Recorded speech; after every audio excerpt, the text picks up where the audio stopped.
Gold, trusted gold buyers. మీరు తాకట్టు పెట్టిన బంగారాన్ని విడిపించి ఈ రోజు ఉన్న మార్కెట్ ధరకు కొనబడను.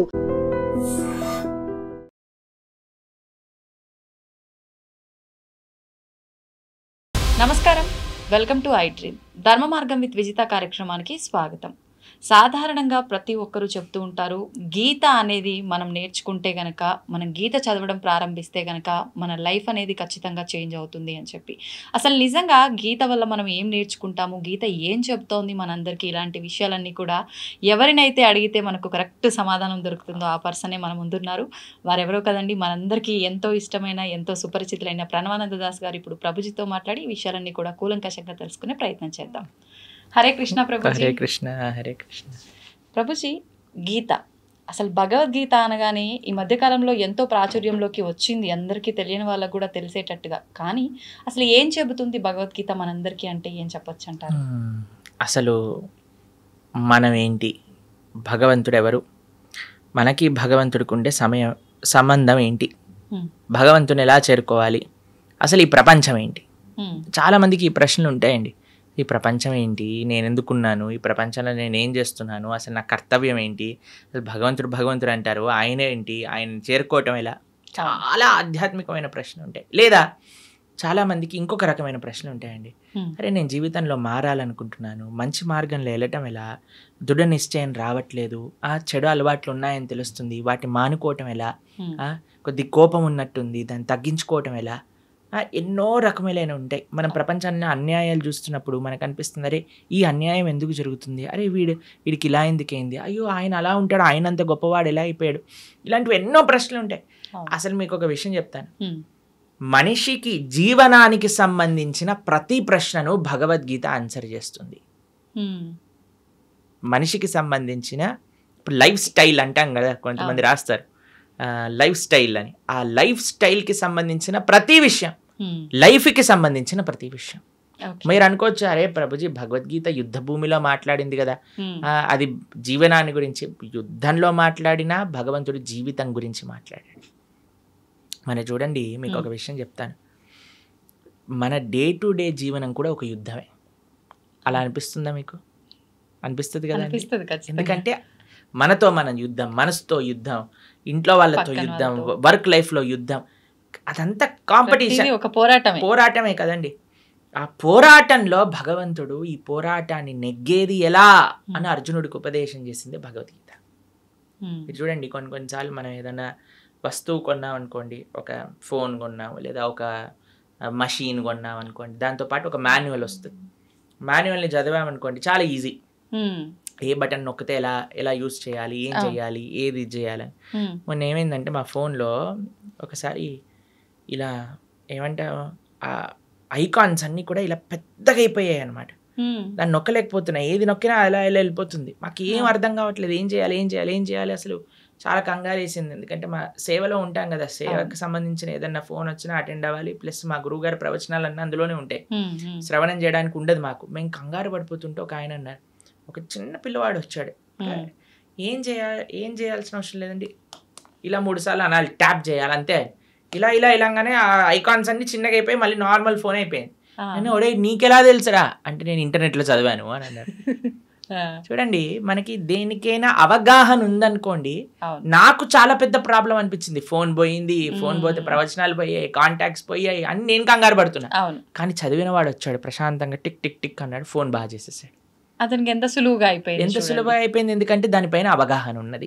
కాబట్టి మన జీవితంలో మనకు కొన్నిసార్లు అవగాహన లేకపోయేసరికి కంగారు ఎక్కువైపోతుంది, టెన్షన్లు ఎక్కువైపోతాయి, ఏం చేయాలి అనిపిస్తుంటుంది, ఉక్కిరి బిక్కిరి అయిపోతా. కానీ అవగాహన తెలుసుకుంటే జీవితంలో ఈ కష్టం వచ్చినప్పుడు ఎలా ఉండాలి, ఈ ప్రశ్న వచ్చినప్పుడు దానికి సమాధానం ఏంటి, ఆ అవగాహన మనకి ఇచ్చేది ఎవరు? ఈ ప్రపంచాన్ని సృష్టి చేసిన వారే ఆ అవగాహన ఇచ్చారనుకోండి, ఇంకెంత బ్రహ్మాండంగా. ఇప్పుడు చూడండి, ఒక మెషిన్ ఎలా వాడాలని తయారు చేసిన వాడే ఇస్తాడు కదా. తయారు చేసిన వాడు ఇచ్చిన మాన్యువల్ని వదిలేసి అందరి ఇంట్లోకి వెళ్ళి, అరే నీకు ఇలా తెలుసారా అంటే వాడు చెప్పకపోవచ్చు, తప్పు చెప్పచ్చు, ఏదైనా చెప్పచ్చు. కానీ ఎవరైతే ఆ మెషిన్ తయారు చేశారో వాడిని అడిగితే ఎంత బెస్ట్ అండి. అదే భగవద్గీత. ప్రపంచాన్ని తయారు చేసిన వ్యక్తి, ప్రపంచం ఏంటి, నన్ను తయారు చేసిన వ్యక్తియే, నువ్వేంటి, ఈ యొక్క కర్మాన్ని తయారు చేసిన వ్యక్తి అసలు కర్మ ఏంటి, ఏం చేయాలి, ఏం చేయకూడదు, మొత్తం అసలు జీవనానికి సంబంధించిన విషయాలన్నీ భగవద్గీతలో సాక్షాత్తుగా పరమాత్మ అర్జునుడికి చెప్పారు. అందుకే ప్రతి మనిషి, ప్రతి హిందువు కాదండి, ప్రతి మనిషి భగవద్గీత తెలుసుకొని తీరవలసినదే. చిన్న పిల్లల నుంచి వృద్ధుల వరకు ఎంత త్వరగా జీవితంలో మనం భగవద్గీత తెలుసుకోగలిగితే మన జీవనం అంత బాగుంటుంది. ఇప్పుడు చూడండి, మనం ఒక మెషిన్ తెచ్చాము, ఏదేదో వాడేసాము. ఒకసారి ఒకళ్ళు అడిగారనమాట, ఇది ఏంటి ప్రభుజీ లోపల పెట్టాము బేక్ అవ్వట్లేదు అని. చాలాసేపు ఆలోచించి ఏమైంది దబ్బా అని మొత్తం పుష్ అని ఇట్లా పొంగింది, మళ్ళీ లోపలికి వెళ్ళిపోయింది అనమాట. అంత అయిపోయాక మొత్తం మాడిపోయింది, తీసేసరికి పొగలన్నీ వస్తున్నాయి. దాని తర్వాత మాన్యువల్ చదువుతున్నాయి. అది చేసిందంతా మాడిపోయాక చదవటం వల్ల ఏమి లాభం ఉంది చెప్పండి? తీసుకున్నప్పుడే చదివేసి లోపల పెట్టుంటే ఎంత బాగుండేది, కేక్ ఎంత బాగా వచ్చేది, అవునా కాదా చెప్పండి? అలానే జీవితం మొత్తం కష్టాల పాలైపోయి, గొడవల పాలైపోయి, ఇబ్బందుల పాలైపోయి, లాస్ట్కి ఎప్పుడో నేను భగవద్గీత చదువుతా అనటం ఎంత అన్యాయం చెప్పండి. అందుకే పిల్లలకి నేర్పించాలి రామాయణం, భగవద్గీత. అప్పుడు వాళ్ళు మంచి మార్గంలో వెళ్ళగలుగుతారు. అందుకోసమే మనము ఒక కార్యక్రమాన్ని చేపట్టామన్నమాట. 7 జూలై తొలి ఏకాదశి మరుసటి రోజు. తొలి ఏకాదశి అంటే తెలుగు వాళ్ళందరికీ ఒక మంచి పండగ, అంటే ఒక కొత్త ప్రారంభం అలా అనుకుంటున్నాం. కాబట్టి తొలి ఏకాదశి, పరమ పవిత్రమైన ఏకాదశి తర్వాత నుంచి వచ్చే ద్వాదశి రోజు నుంచి సాయంకాలం పూట 7:30 గంటల నుంచి ప్రతిరోజు 18 రోజుల పాటు 18 అధ్యాయాలు భగవద్గీత పూర్తి చేయబోతున్నాను చెప్పడం. కాబట్టి ఎవరైతే మీ ప్రేక్షకులు ఉన్నారో చక్కగా అటెండ్ అయ్యారనుకోండి, మొత్తం భగవద్గీత ఏం చెప్తుంది, భగవానుడు మనకి ఏం చెప్పాలనుకుంటున్నా 18 రోజులు కేవలం రోజుకి 2 గంటలు ఇవ్వటం చేత అర్థమైపోతుంది. దాని తర్వాత జీవనం చాలా సులభం అవుతుంది. ఆ వినటము, విన్న వాటిని అర్థం చేసుకోవటం, అర్థం చేసుకున్న దాన్ని ఆచరించటం. ఇంకో విశేషం ఏంటంటే, ఎవరైతే ఈ 18 రోజులు కోర్స్ అటెండ్ అయ్యి మనం ఒక చిన్న క్విజ్ లాగా పెట్టబోతున్నాం, దాంట్లో అన్నింటిలో కరెక్ట్ మార్కులు వచ్చిన వాళ్ళందరికీ కూడా మనము ప్రత్యక్షంగా స్వామి యొక్క భగవత్ ప్రసాదం, జగన్నాథుడి యొక్క ప్రసాదం, దాంతోపాటు ఒక సర్టిఫికెట్ కూడా మనం సైన్ చేసి పంపించడం జరుగుతుందన్నమాట. ఆశీర్వచనంగా వారికి భగవద్గీత కోర్సు 18 రోజులు పూర్తి చేశారు అనేటట్టుగా. కాబట్టి చక్కగా అందరూ ప్రేక్షకులకు ఒక మంచి అవకాశం, సదవకాశం. ఎందుకంటే ఇప్పుడిప్పుడే స్కూల్ స్టార్ట్ అయ్యాయి కదండి, మనకి ఇవే ఉండవు, ఇంకా హడావిడ్లే ఉండవు, పిల్లలకి ఎగ్జామ్లే ఉండవు. కాబట్టి చిన్న పిల్లల నుంచి పెద్దవాళ్ళ వరకు అందరు చక్కగా 7:30కి ప్రారంభం అవుతుందంటే ఆఫీసుల నుంచి వచ్చేస్తారు, అన్నిటి నుంచి వచ్చేస్తారు. కాబట్టి జాగ్రత్తగా ఒక 18 రోజులు కేవలం 2 గంటలు ఇవ్వటం చేత మంచి భగవద్గీత జ్ఞానాన్ని అర్థం చేసుకున్న వాళ్ళం అవుతాం.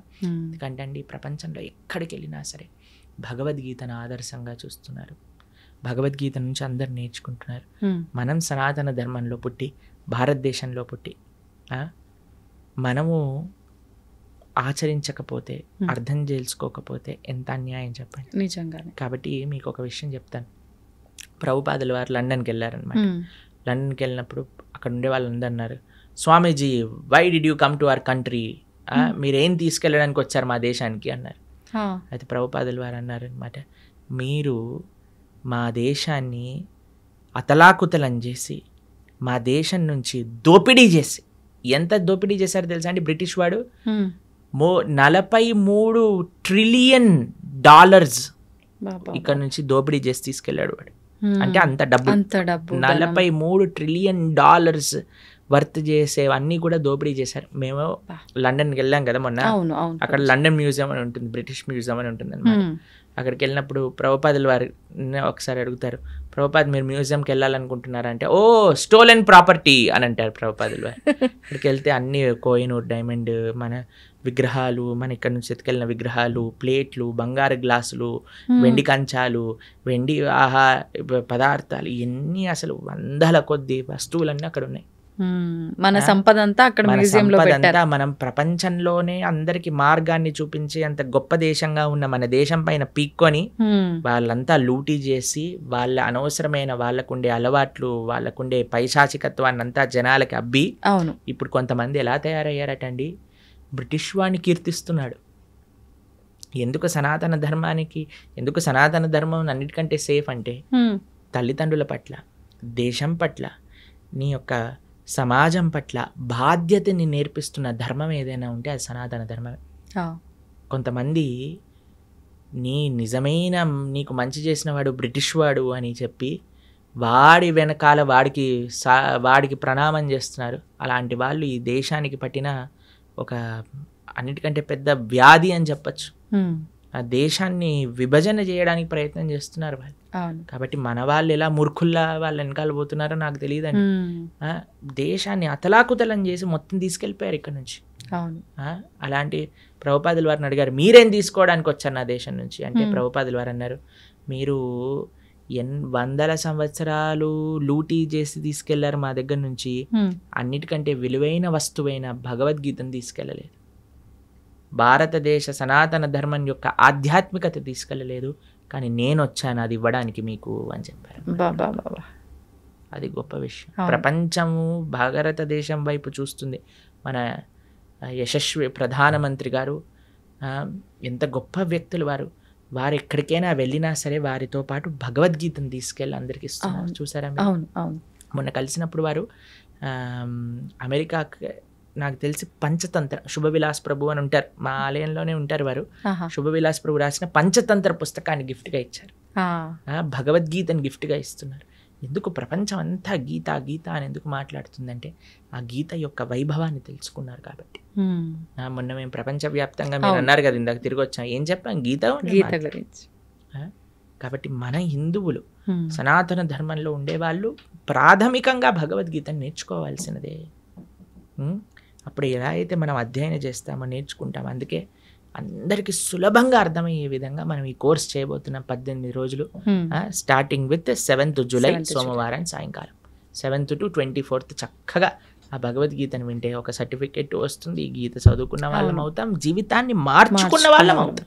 వాస్తవం ప్రభుజీ, నిజంగా అంటే మంచి ఆలోచన ప్రభుజీ. ఇప్పుడు ఈ మధ్యకాలంలో భగవద్గీత చదవాలి, ఇంట్లో పెట్టుకున్నంత మాత్రాన సరిపోదు, ఖచ్చితంగా పుస్తకం తెరిచి అసలు ఏముందనే విషయాన్ని తెలుసుకునే ప్రయత్నం చేయాలి అంటారు. కానీ అంటే కొన్నిసార్లు పుస్తకం తీసి చదువుతున్నప్పటికీ అది ఎన్నోసార్లు చదివినా కొన్నిసార్లు అది అర్థం అవ్వదేమో.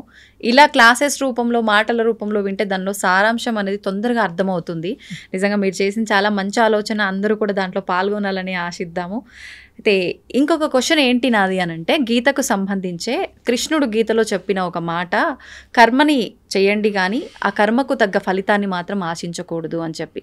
అంటే మనుషులం అన్నాక ఖచ్చితంగా ఏదైనా చేస్తున్నాము అని అంటే దాని నుంచి ఏదో ఒకటి మనకు కొంత లాభం పొందాలి అనే ఆలోచన ఉంటుంది కదా ప్రభుజీ, ఎందుకని అలా చెప్పారంటారు కృష్ణుడు? ఇప్పుడు మీకు ఒక చిన్న ప్రశ్న. ఇప్పుడు మీకు 2 డాటర్స్ కదా, అవును, వాళ్ళ బర్త్డేస్కి ఫ్రెండ్స్, ఫ్యామిలీ, అమ్మమ్మ, తాతయ్యలు వాళ్ళు వీళ్ళు వచ్చారనుకోండి, ఒక్కొక్కళ్ళు వచ్చిన వాళ్ళు 2000, 5000 అన్నీ ఇస్తూ ఉన్నారనమాట వారికి. అప్పుడు మీరు ఏం చేస్తారు? బర్త్డే అయిపోయాక, నాన్న ఎన్ని వచ్చాయి మొత్తం కౌంట్ చేసి నాకు ఇవ్వు, నేను పిగ్గీ బ్యాంక్లో పెడతాను, ఎప్పుడైతే నీకు అవసరం ఉంటుందో అప్పుడు ఇస్తానని చెప్తాను.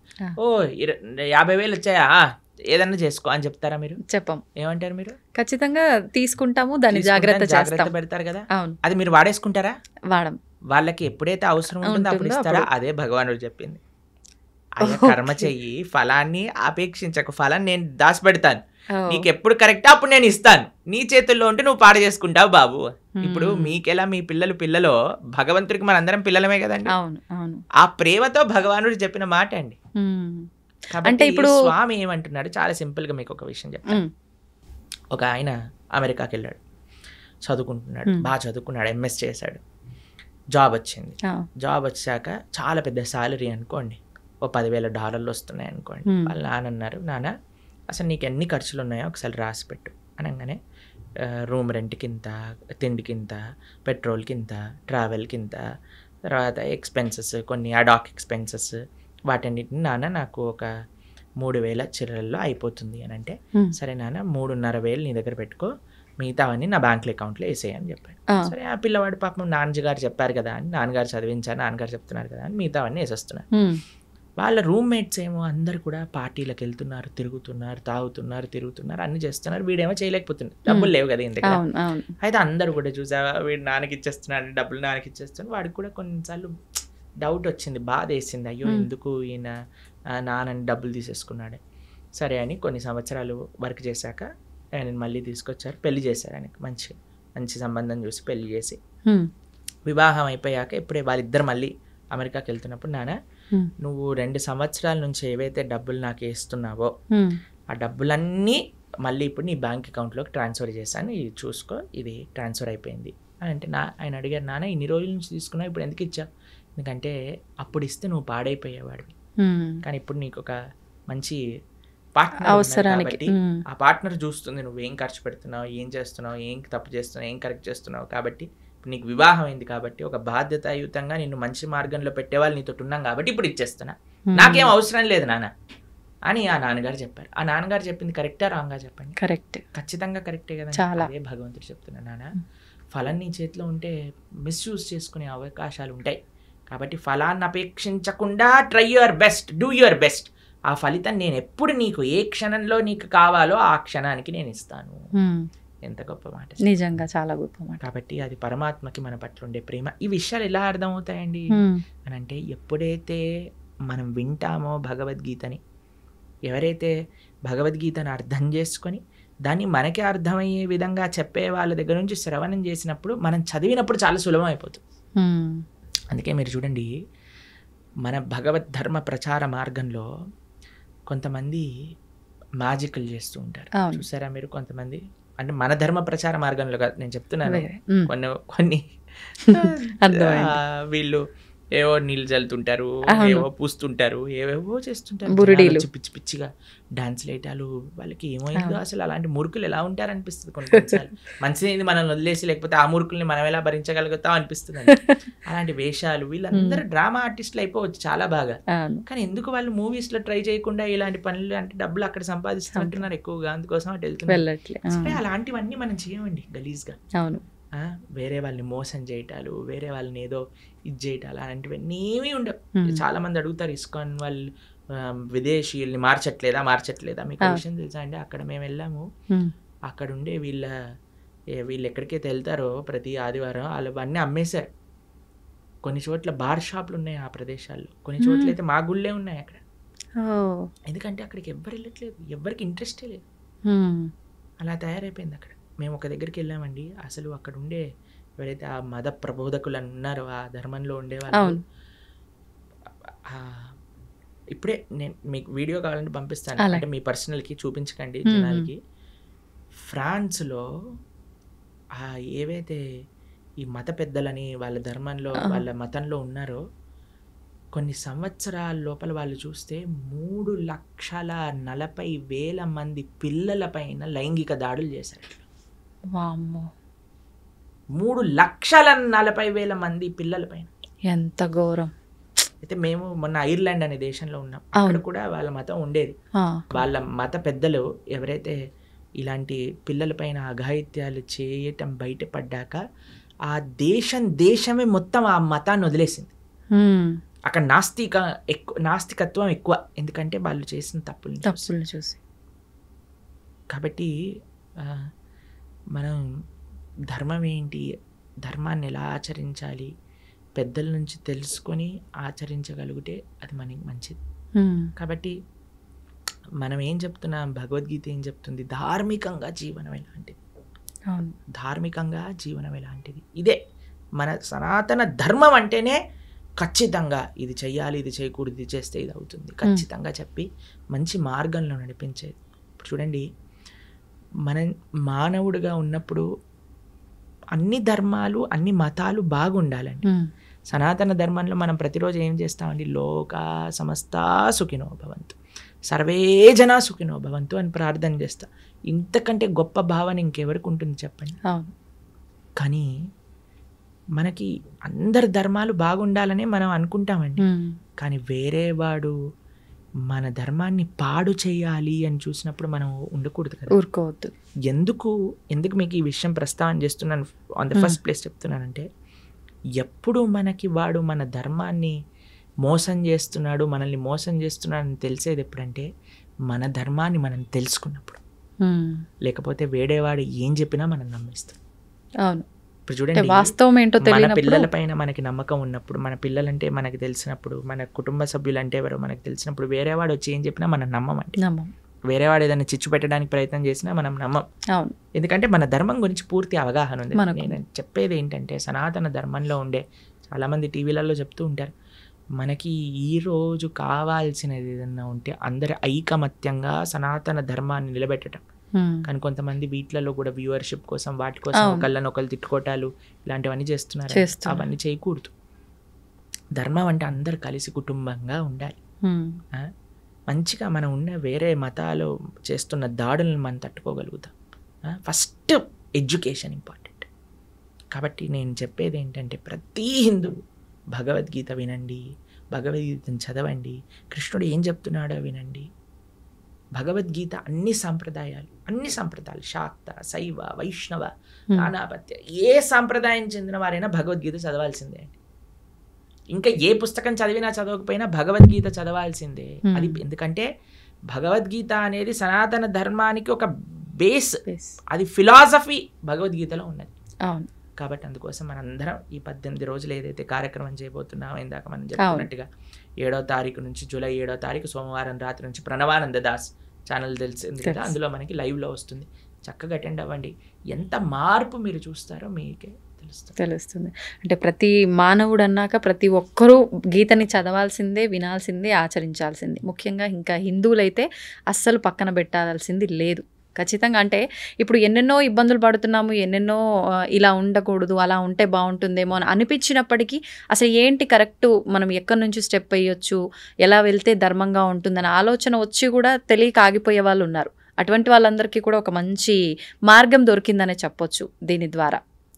ప్రభుజీ, కృష్ణుడు ఇప్పుడు అర్జునికి గీత గురించి అంతా కూడా బోధించాడు, మా అందరికీ తెలిసిందంతే. కానీ అర్జుని కన్నా ముందర కూడా గీత కృష్ణుడు ఎవరికో బోధించారని చెప్పి వింటున్నాను. గీతలోనే చెప్పారు ఆయన. వివస్వాన్ అనే సూర్య భగవానుడికి బోధించారట. ఆ వివస్వానుడు మనువుకి చెప్పారట.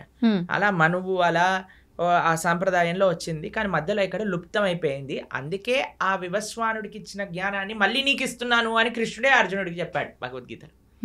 కాబట్టి పరమాత్మ ఎన్నో రూపాల్లో మరలా అవతరించి ఆ ధర్మాన్ని బోధిస్తూ ఉన్నారండి. కాబట్టి మన ఆచార్యులు వేదవ్యాసుల వారు వ్యాసాయ విష్ణు రూపాయ వ్యాస రూపాయ విష్ణు, ఆయన ఏం చేశారు, మహాభారతంలో మంచిగా ప్యాకేజింగ్ చేశారు. మన గిఫ్ట్ ప్యాక్ లో ఈసారి చూడండి, కొంతమంది గమ్మత్తుగా ఆ డబ్బాలు ఓపెన్ చేయాలి, మళ్ళీ డబ్బా ఉంటుంది, ఆ డబ్బా ఓపెన్ చేయాలి, లోపల డబ్బా అలా డబ్బాలు తీసి లోపల ఏదో ఉంగరం ఏదో ఉంటుంది అనమాట. అది విలువైనది లోపల ఉంటుంది. అలా మహాభారతం మధ్యలో ప్యాకేజింగ్ చేశారు భగవద్గీత. ఎందుకంటే ఆ భగవద్గీత అత్యంత విలువైన రత్నం, అమూల్యమైన రత్నం అనమాట మనకి మహాభారతంలో లభించేది. కాబట్టి ఆ యొక్క విశేషం ఇందాక మీరు ఎలా అయితే అన్నారో ఆ అద్భుతము శ్రీకృష్ణ భగవానుడు భగవద్గీత రూపంలో మనకు అందించారు. కాబట్టి దాన్ని అధ్యయనం చేయటం, అర్జునుడికి ఉపదేశం చేశారు అంటే అర్జునుడి యొక్క మాధ్యమంగా అందరికీ ఉపదేశం. ఇప్పుడు మీరు నన్ను ఇంటర్వ్యూ చేస్తున్నారు, మీకోసం చేస్తున్నారా? అందరి కోసం, అంతే కదా. అలా అర్జునుడు కూడా కృష్ణుడి ప్రశ్న అడిగి ఎందుకోసం? అర్జునుడి కోసము, అందరి కోసం. కాబట్టి అర్జునుడు కూడా కృష్ణుడి దగ్గర ఇంటర్వ్యూ చేశాడనమాట. ఆ ఇంటర్వ్యూ ఏంటి? ఇప్పుడు చూడండి, అందరికి ఇంటర్వ్యూలు ఇష్టం, పాడ్కాస్ట్లు ఇష్టం. ఆది పాడ్కాస్ట్ అన్నిటికంటే ఫస్ట్ జరిగిన పాడ్కాస్ట్ కృష్ణ అర్జున్ పాడ్కాస్ట్ అని అక్కడి నుంచే ప్రారంభం అయింది అనమాట. ఏదైనా భగవంతుడి నుంచే ప్రారంభం అవ్వాలండి. కాబట్టి ప్రపంచంలో జరిగిన మొట్టమొదటి సూపర్ ఎక్స్ట్రాఆర్డినరీ పాడ్కాస్ట్ ఎందుకో తెలుసా అండి? యుద్ధం జరగబోతుంది, ఆ యుద్ధం మధ్యలో జరిగింది పాడ్కాస్ట్ అనమాట. అవును. కాబట్టి చక్కటి భగవద్గీత అర్జునుడి యొక్క మాధ్యమంలో ప్రతి జీవుడికి భగవంతుడు ఉపదేశం చేసిన భగవద్గీతని ప్రతి హిందువు మీరు అన్నట్టుగా తప్పకుండా చదవాలి, అర్థం చేసుకోవాలి, ఆచరించాలి. ప్రభుజీ, ఇప్పుడు అర్జునుడికి చెప్పాల్సిన సిచ్యువేషన్ అక్కడ ఎందుకు ఏర్పడింది అంటే కొంతమంది కొన్ని రకాలుగా చెప్తారు. అంటే అక్కడ ఉన్నదంతా నా వాళ్ళే, నేను వాళ్ళని ఎలా చంపుతాను అనే భావన అర్జునులో వచ్చింది. కాబట్టి దీన్ని కనుక అతనికి ఉపదేశిస్తే దానివల్ల ఇక్కడ జరగాల్సిన క్రతువు అంతా కూడా కరెక్ట్గా జరుగుతుంది ఒకటి. ఇప్పుడు మనం అనుకున్నట్టుగా అందరికీ ఒక మెసేజ్ ఇవ్వడం కోసం అని ఒకటి. అసలు ఏంటి వాస్తవం ప్రభుజీ? ఇప్పుడు మీకు ఒక విషయం చెప్తాను. చాలాసార్లు మనకి ఒక సందిగ్ధ పరిస్థితిలో ఉంటాం, కన్ఫ్యూజన్. అవును. అర్జునుడు మహాయోధుడు, స్వర్గానికి వెళ్ళారు, శివుడిని ఓడించారు ఒక రకంగా చూస్తే పాశుపతాస్త్రం తీసుకోవడానికి. అలాంటి వారు కూడా రాత్రులు కూడా ప్రాక్టీస్ చేసి, అసలు యుద్ధ విద్య అంటే అర్జునుడే. అందరి యొక్క కృపాపాత్రులు అయ్యారు ఆయన. ఆ ఇంద్రుడి యొక్క కృపాపాత్రులు అయ్యారు, పరమశివుడి యొక్క కృపాపాత్రుడు అయ్యాడు. నారాయణుడు అయితే పక్కనే ఉన్నాడు, కృష్ణుడు పక్కనే ఉన్నాడు కదండి. ఇంకా దానికంటే గొప్ప విషయం ఏం కావాలి. అలాంటి వ్యక్తికి కూడా కన్ఫ్యూజన్ వచ్చింది. ఎందుకు అర్జునుడికి కన్ఫ్యూజన్ రాలేదండి, మనందరికీ అలాంటి కన్ఫ్యూజన్ స్టేట్ వస్తుంది. కరెక్ట్. ఆ కన్ఫ్యూజన్ నుంచి బయటపడటం భగవద్గీత నేర్పిస్తుంది. మీకు ఒక చిన్న విషయం చెప్తాను. జనాలు ఏమంటారు తెలుసా అండి, కృష్ణుడు యుద్ధాలు చేయిస్తాడు, అన్నతమ్ముల మధ్యలో యుద్ధాలు చేయించాడు, చిచ్చు పెడతాడు. ఇప్పుడు మీకు ఒక విషయం చెప్తాను. అర్జునుడు యుద్ధం పరిస్థితి రాకముందు కృష్ణుడు ఎన్నోసార్లు దూతగా వెళ్ళాడండి, యుద్ధం వద్దు యుద్ధం వద్దు చెప్పడానికి. ఏమన్నాడు తెలుసా అండి, రాజ్యం కాదు, నిజంగా చెప్పాలంటే రాజ్యానికి హక్కు పాండవులకి, రాజ్యం ఇవ్వద్దు, కనీసం 5 గ్రామాలు ఇవ్వండి చాలు, 5 ఊళ్ళు ఇవ్వండి చాలు అని అన్నారు. 5 ఊళ్ళు కాదు కదా, దుర్యోధన ఏమంటాడంటే ఆ పిన్ ఉంటుంది కదా గుండు సూది, సూది పెట్టినంత జాగ కూడా ఇవ్వను అని అంటాడు. ఇప్పుడు మీకు ఇంకొక విషయం చెప్తానండి. ఒక ఆవిడ వచ్చింది నా దగ్గర, కృష్ణుడు ఏంటండి ఇలా యుద్ధం చేయిస్తాడా అని అంది. మీరు మరి ఆ స్త్రీని అవమానించిన వాళ్ళని ఏం చేయాలి, చంపేయాలండి. మరి దుర్యోధన దుశ్శాసనుడు చేసిన పని ఏంటండి, ద్రౌపదీదేవిని అవమానించింది వాళ్ళు కదా అని అండి. అయిపోయింది. మేమన్నా మరి ఏం చేయాలమ్మా, దుశ్శాసుని ఏమంటాను దండేసి కూర్చోబెట్టాలి ఆసనం పైన, లేదు అని అంటే అదే మరి కృష్ణుడు చేసిన పని, కృష్ణుడు ఎందుకు నిందిస్తున్నాం? అవును, ఎంత విచిత్రం చూడండి అసలు. ఇంకొక విషయం చెప్తాను మీకు, ఒక సిచ్యువేషన్ చెప్తానండి. ఒకళ్ళు పోలీస్ డిపార్ట్మెంట్లో పనిచేస్తున్నారండి, వాళ్ళ సొంత తమ్ముడే 10 మందిని హత్య చేశాడు.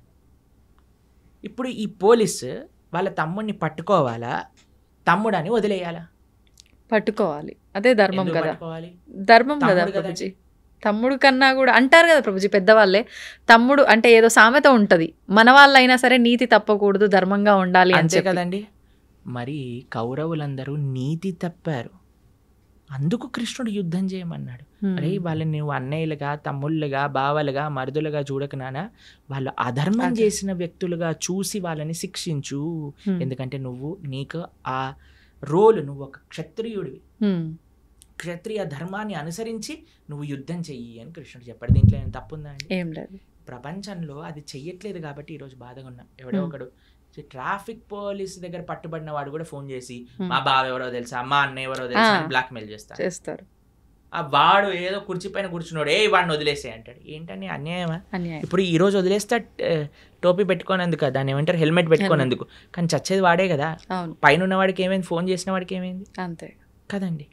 కాబట్టి ఇది ప్రాబ్లం. అందుకే చూడండి పెద్ద పెద్ద స్కామ్లు చేసిన వాళ్ళందరూ మంచిగా పార్లమెంట్లో కూర్చొని ఇది చేస్తున్నారు. ఎందుకు అని అంటే మన వాళ్ళు కదా, మా వాళ్ళు వదిలేస్తారు. కానీ అక్కడ వదలరు కదా.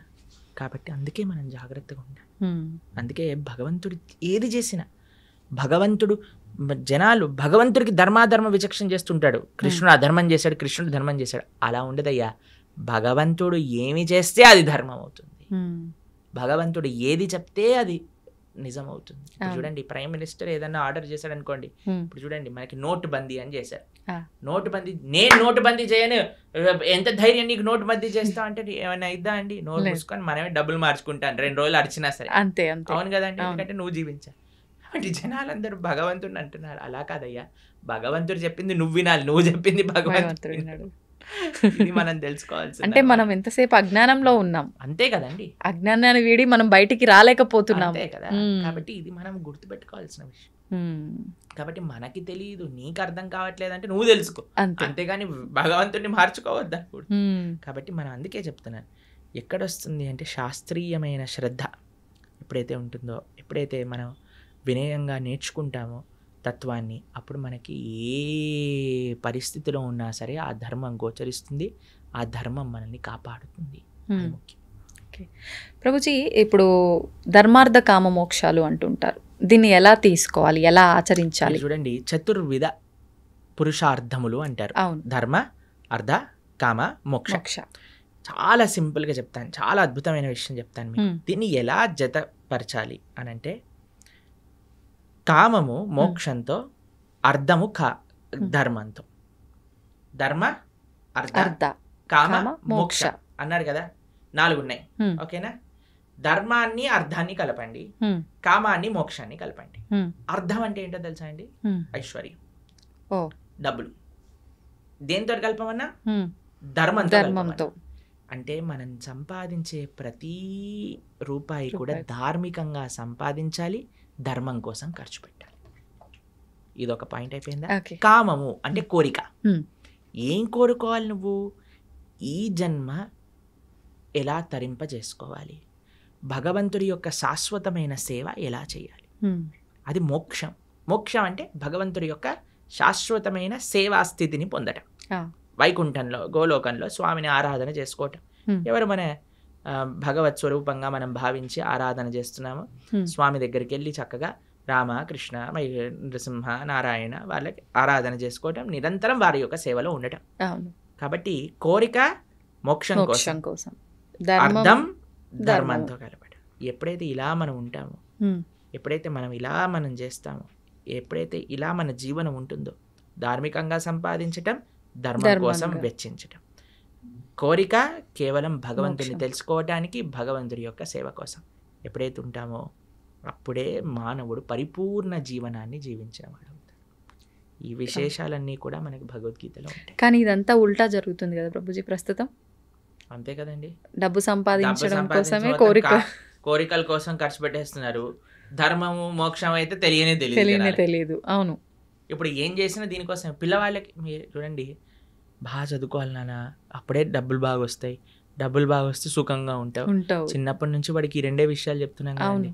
బాగా సంపాదించి మంచి జాబ్ వస్తే మంచి పిల్ల ఉంటుంది, కథం అయిపోయి జీవితం నచ్చినట్టుగా ఉండగలుగుతాం. జీవితాన్ని అన్యాయం అక్కడ. చిన్న పిల్లవాడికి డబ్బులు సంపాదించు సుఖంగా ఉండి ఈ 2 విషయాలు చెప్పి పెంచితే రేపు పొద్దున వాడికి డబ్బులు సంపాదించలేని పరిస్థితి ఒకవేళ వచ్చింది అనుకోండి, వాడు చచ్చిపోదాం అనుకుంటున్నాడు.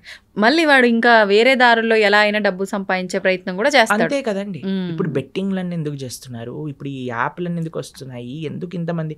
నేను కాలేజీలో ఇంజనీరింగ్ చదువుతున్న రోజులలో ఎంతమంది అండి బెట్టింగ్లు పెట్టి ఇంట్లోంచి లక్షల డబ్బులు తెచ్చి అక్కడ పెట్టేసి కొట్లాడుకొని నెత్తుర్లు వచ్చి పెద్ద పెద్ద గ్యాంగులు ఏర్పడి, అసలు ఎంత అన్యాయం అంటే అంత అన్యాయం.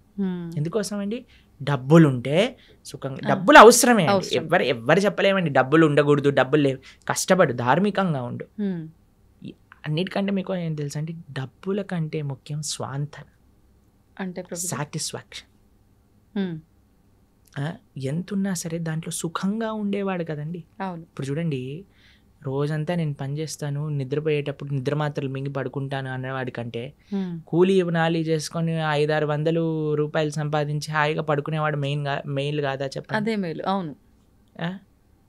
కాబట్టి ఇప్పుడు హోటళ్లలోకి వెళ్ళి తిని దాన్ని డైజెస్ట్ చేసుకోవడానికి మెడిసిన్లు వేసుకొని ఇలా ఉండే బ్రతికేవాడికైనా చద్దన్నము మజ్జిగ కారం పెట్టుకొని తినేవాడు, ఆ అన్నం కరెక్ట్గా ఒక పూట కడుపులో టైంకి తినేవాడు మంచివాడు కాదంటారా చెప్పండి? కాబట్టి సుఖం ఎక్కడుంది అంటే నీ భావనలో ఉన్నది. స్వాంతన అది ముఖ్యం.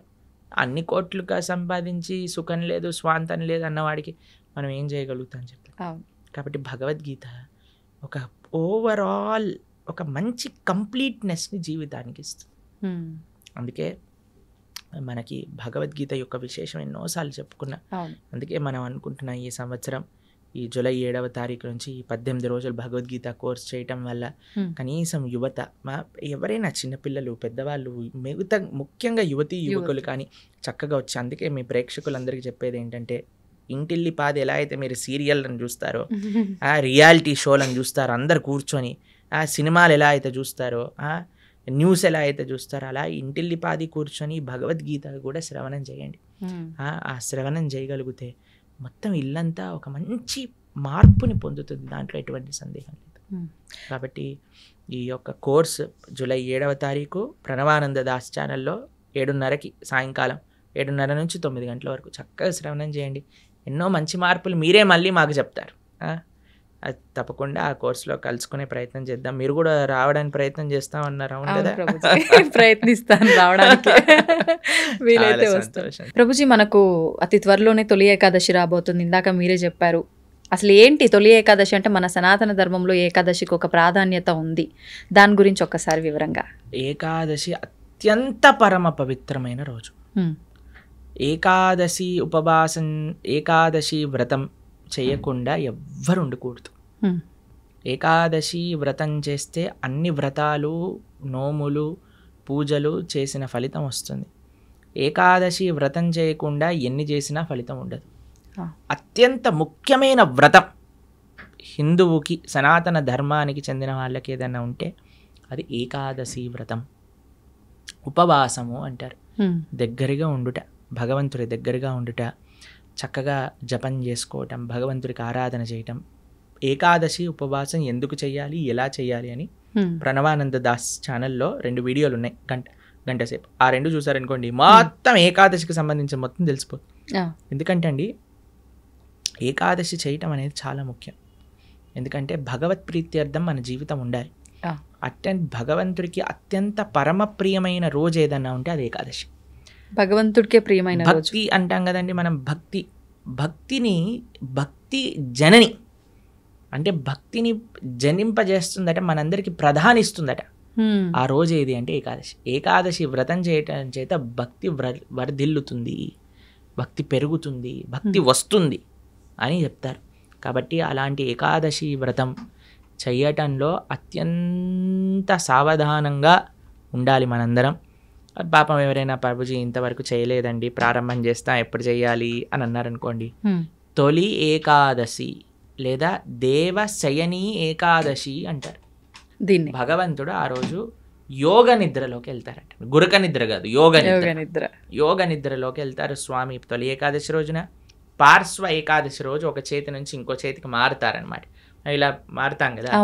దాని తర్వాత ఉత్థాన ఏకాదశి రోజు భగవంతుడు లేస్తారట. పడుకోవటం అంటే అని నిద్రపోవటం కాదు, ఆయన యోగ నిద్ర అంటే అంతరాత్మయి పరమాత్మ రూపంలో అందరినీ చూస్తూ ఉంటారు. ఇప్పుడు చూడండి, చిన్నప్పుడు ఎవరైనా మనల్ని ఇది చేయడానికి వచ్చారనుకోండి, వెంటనే కళ్ళు మూసుకొని పడుకున్నట్టు యాక్టింగ్ చేస్తారు.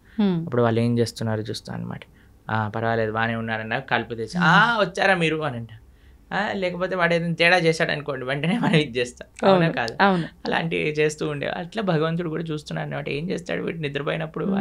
కాబట్టి 4 నెలలు కూడా చాతుర్మాస్యము అని అంటారు. వ్రతం పడతారు, యతీశ్వరులు వ్రతం పడతారు. అందరూ వ్రతం ఉంటుంది. ఎవరెవరికి ఆశ్రమ నియమం ప్రకారంగా నియమాలు ఉంటాయి. 4 వస్తువులు మానేయాలి అని చెప్తారనమాట. 1 నెల పెరుగు, తర్వాత పాలు, తర్వాత పాలకూర ఇత్యాది ఆకుకూరలు, దాని తర్వాత మినప్పప్పు. ఇలా 4 నెలలు ఒక్కొక్క ద్రవ్యాన్ని విడిచి ధార్మికంగా ఆధ్యాత్మిక కార్యక్రమాలు చేస్తూ అలా ఉండాలి అని చెప్తారు. కాబట్టి చాతుర్మాసం అనేది అత్యంత పరమ పవిత్రమైన మాసం. భగవంతుడి యోగ నిద్రలోకి ప్రవేశించే రోజు తొలి ఏకాదశి. ఆషాఢీ ఏకాదశి, ఆషాఢ మాసంలో వచ్చే ఏకాదశి. పండరీపురంలో పెద్ద ఉత్సవం చేస్తారనమాట. ఈ ఏకాదశికి లక్షల మంది, 10-15 లక్షల మంది వచ్చి దర్శనం చేసుకుంటారు. భగవాన్ ఉన్న రోజు పండరీపురంలో లక్షల మంది తుకారాం మహారాజ్ పుట్టిన ప్రదేశం, జ్ఞానేశ్వర్ మహారాజ్ పుట్టిన ప్రదేశం నుంచి నడుచుకుంటూ పాదయాత్రగా 20 రోజులు పాదయాత్ర చేసి పండరీపురాన్ని చేరుకుంటారు. చేరుకొని గొప్ప ఉత్సవం, దిండి యాత్ర, దేహు యాత్ర అంటారనమాట. చాలా అద్భుతమైన ఉత్సవం అక్కడ జరుగుతుంది. ఇది దేవశయని ఏకాదశి, తొలి ఏకాదశి అని మనకి ఈ జూలై 6వ తారీఖున వస్తుంది. తొలి ఏకాదశి మరుసటి రోజు ద్వాదశి నుంచి మనం ఈ కార్యక్రమాన్ని ప్రారంభం చేసుకుంటున్నాం, భగవద్గీత కార్యక్రమం. ఎందుకంటే తొలి ఏకాదశి, ఒక ఏకాదశి రోజు మంచి కార్యక్రమం మనం ప్రారంభం చేసుకోవాలి. ఆ స్వామికి ప్రార్థన చేసి ఉపవాసం చేసి దీక్ష పట్టి నెక్స్ట్ డే నుంచి ద్వాదశి నుంచి పరమ పవిత్రం. ఏకాదశి ఎంత గొప్పదో ద్వాదశి ఎంత గొప్పదో. ఆ ద్వాదశి రోజు నుంచి మనం భగవద్గీత ప్రవచనం అనేది ప్రారంభం చేస్తున్నా. 18 రోజులు 18 అధ్యాయాలు భగవద్గీత ప్రతిరోజు సాయంకాలం 7:30 గంటకి ప్రణవానంద దాస్ ఛానల్లో మనం వీక్షించవచ్చు అనమాట. అది విశేషం. తప్పకుండా ప్రభుజీ, నిజంగా అందరూ ఆ లైవ్కి వస్తారని చెప్పి ఆశిస్తున్నాను. నిజంగా అంటే ప్రతి ఒక్కరిలో ఉంటుంది అలాంటి మంచి మంచి విషయాలు వినాలి అని చెప్పి. అందులోనూ మీరు చెప్తుంటే వినాలని ఆసక్తి చూపించేవారు కూడా చాలా ఎక్కువ మందే ఉన్నారు ఇప్పుడు. సంతోషం ప్రభుజీ, మరొక మంచి ఎపిసోడ్లో మరిన్ని మంచి విషయాలు మీతో మాట్లాడాలని ఆశిస్తున్నాను. ధన్యవాదాలు. హరే కృష్ణ.